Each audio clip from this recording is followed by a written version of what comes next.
बिहार विधानसभा चुनाव में जंगल राज की बात करने वाली और जंगल राज के नाम से डराने वाली भाजपा ने कितने अपराधियों को टिकट दिया है और जिस पार्टी के ऊपर जंगल राज का आरोप लगता आया है यानी राजद की बात करें तो राजद ने कितने ऐसे उम्मीदवारों को टिकट दिया है जिस पर आपराधिक मामले दर्ज हैं। क्या यह बात आपको पता है?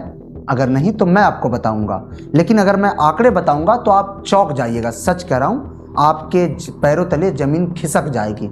बिहार विधानसभा चुनाव में हर तीसरा प्रत्याशी ऐसा है जिस पर आपराधिक मामला दर्ज है, यानी हर 3 में से 1 उम्मीदवार के ऊपर कोई ना कोई मुकदमा चल रहा है। इतना ही नहीं, राज्य की बड़ी राजनीतिक पार्टियों की स्थिति तो और गई गुजरी है, उनकी स्थिति तो और खराब है।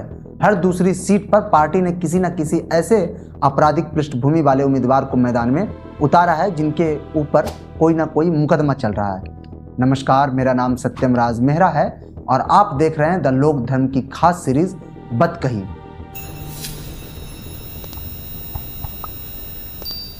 साल 2018 में सुप्रीम कोर्ट ने निर्देश दिया था कि हर राजनीतिक दल को अपनी वेबसाइट पर यह जानकारी देनी होगी कि उसने किसको टिकट दिया है और क्यों टिकट दिया है और उनके ऊपर कौन सा मुकदमा है या कितने मुकदमे दायर है और किस टाइप का मुकदमा दायर है। साथ ही दलों को यह भी बताने के लिए कहा था कि उन्होंने ऐसे उम्मीदवार को टिकट क्यों दिया जबकि उसी क्षेत्र में बिना आपराधिक रिकॉर्ड वाले भी उम्मीदवार उपलब्ध थे। सुप्रीम कोर्ट ने यह भी स्पष्ट किया था कि सिर्फ यह कह देना कि अपराधी पृष्ठभूमि वाले उम्मीदवार जीत जाएंगे, उनकी जीतने की संभावना ज़्यादा है, यह कोई पर्याप्त कारण नहीं माना जाएगा। कोर्ट ने यह भी कहा था कि अगर इस निर्देश का पालन नहीं किया गया तो इसे कोर्ट की अवमानना मानी जाएगी। लेकिन अभी बिहार में विधानसभा चुनाव है, चुनाव को लेकर माहौल गर्म है। पहले चरण की वोटिंग में महज अब 7 दिनों का समय बचा है। मंगलवार को एडीआर यानी एसोसिएशन फॉर डेमोक्रेटिक रिफॉर्म्स और बिहार इलेक्शन वॉच ने अपनी एक रिपोर्ट जारी की, जिसके बाद राजनीतिक गलियारों में हंगामा मच गया। रिपोर्ट्स के मुताबिक पहले चरण में 6 नवंबर को यानी जो 6 नवंबर को पहले चरण का मतदान होगा, 121 सीटों के लिए मतदान किया जाएगा, जिसमें कुल 1314 उम्मीदवार मैदान में हैं। लेकिन जो ये एडीआर रिपोर्ट बनाई है वो 1303 उम्मीदवारों के शपथ पत्र के विश्लेषण के आधार पर यह रिपोर्ट तैयार की गई है।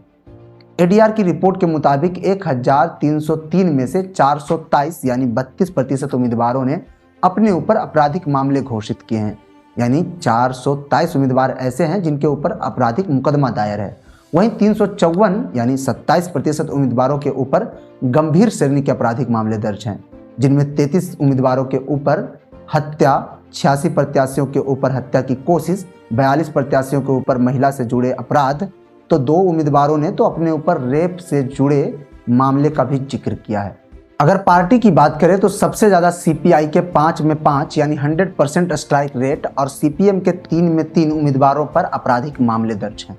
जंगल राज का आरोप जिस पार्टी पर लगता आया है यानी राजद की बात करें तो पहले चरण में राजद के 70 उम्मीदवार मैदान में हैं, जिनमें 53 यानी करीब 76% उम्मीदवारों के ऊपर आपराधिक मुकदमा दायर है। एक तरफ राजद जहां सुरक्षित बिहार देने का वादा कर रही है, वहीं राजद 76% ऐसे उम्मीदवारों को टिकट दी है जिनके ऊपर आपराधिक मुकदमे दायर है, वो भी पहले चरण में। वहीं बिहार चुनाव में जनता को जंगल राज के नाम से डराने वाली भाजपा के 48 उम्मीदवारों में से 31 उम्मीदवार यानी करीब 65% उम्मीदवारों पर आपराधिक मुकदमा दायर है। जिस तरह भाजपा, नरेंद्र मोदी और अमित शाह जैसे बड़े बड़े स्टार प्रचारक बिहार आकर जंगल राज की बात करते हैं, लेकिन एक तरफ भाजपा का यह चरित्र देखें तो उन्होंने भी 65% ऐसे उम्मीदवारों को टिकट दिया है जिनके ऊपर आपराधिक मुकदमा दायर है। लेकिन यह आंकड़ा सिर्फ पहले चरण का है। वहीं कांग्रेस के 23 में से 15 यानी करीब 65% उम्मीदवारों के ऊपर आपराधिक मामला दर्ज है। बिहार को बदलने और अपराध मुक्त का दावा करने वाले प्रशांत किशोर की पार्टी जन सुराज के पहले चरण के 114 प्रत्याशियों में से 50 प्रत्याशी यानी करीब 44% उम्मीदवारों के ऊपर आपराधिक मुकदमा दायर है। नीतीश कुमार की पार्टी की बात करें जदयू का तो 57 उम्मीदवारों में 22 उम्मीदवार यानी 39% उम्मीदवारों के ऊपर आपराधिक मामले दर्ज हैं। आम आदमी पार्टी ने भी बिहार चुनाव में अपना राजनीतिक दांव चला है। पहले चरण में आम आदमी पार्टी ने 44 प्रत्याशी मैदान में उतारे हैं। 44 में से 12 यानी करीब 27 प्रत्याशियों के ऊपर आपराधिक मुकदमे दर्ज हैं।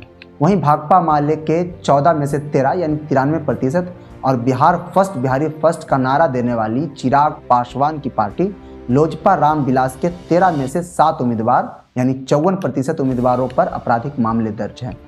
अगर वहीं पैसों की बात करें तो 1303 में से 519 उम्मीदवार यानी करीब 40% उम्मीदवार करोड़पति है और इनकी औसत संपत्ति 3.26 करोड़ रुपए है।